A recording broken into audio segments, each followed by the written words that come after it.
जिसमें न केवल आपने मोहनलालगंज से आरके चौधरी जी को जिताया, बल्कि प्रदेश में भी आपने भारतीय जनता पार्टी को पीछे कर दिया और उसी वोटर लिस्ट से हम लोगों ने हराया।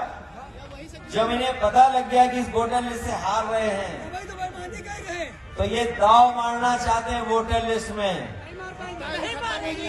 लेकिन हमारे ये नौजवान जो कुश्ती से प्रेम रखते हैं, वो चुस्ती के साथ अपनी तंदुरुस्ती का ख्याल रखते हैं। ये जो तंदुरुस्ती के साथ चुस्ती और जो वोटर वाली कुश्ती हमें करनी, उसमें कामयाब होना है हम लोगों को, क्योंकि वोटर लिस्ट ठीक होगी तभी वोट डाल पाएंगे। बाकी सभी सवाल आप जानते हो। महंगाई कहां पहुंच गई है,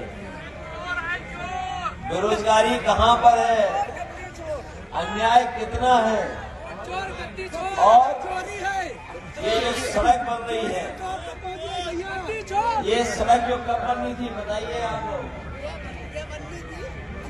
2 साल पहले ही बनके तैयार हो जानी चाहिए थी, लेकिन सड़क नहीं बना रहे हैं।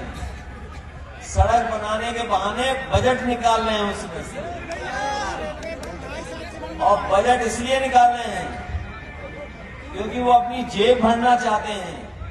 गाड़ी बुलेट प्रूफ करा रहे हैं। न केवल जेब भर रहे हैं, बल्कि ऐसे ऐसे फैसले ले रहे हैं जो सब चीजें बेचे दे रहे हैं। आपके चौराहे पर बहुत कीमती जमीन थी, अगर आपको पता हो, जो बेच दी गई है। 2 पहिए की बनती थी गाड़ी, कभी 3 पहिए की भी बनी, लेकिन बनने की तैयारी हो रही है कोई नई गाड़ी भी यहाँ पर।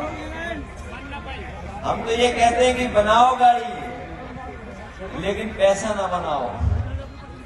ये जिस तरह की व्यवस्था इस सरकार में चालू हो गई है, कुछ लोगों को लाभ ज्यादा पहुंचाने का काम होगा, और लाभ इतना पहुंचाया जाता है कि जिसकी आप कल्पना नहीं कर सकते हैं। लाभ पहुंचाने के लिए ही योजना बनती है, रोजगार और नौकरी देने के लिए नहीं योजना बनती। और अगर रोजगार और नौकरी के लिए योजना बनती तो हमारे नौजवान खाली हाथ नहीं होते, उनके हाथ में रोजगार या नौकरी होती, तभी उनका भविष्य बन पाता है।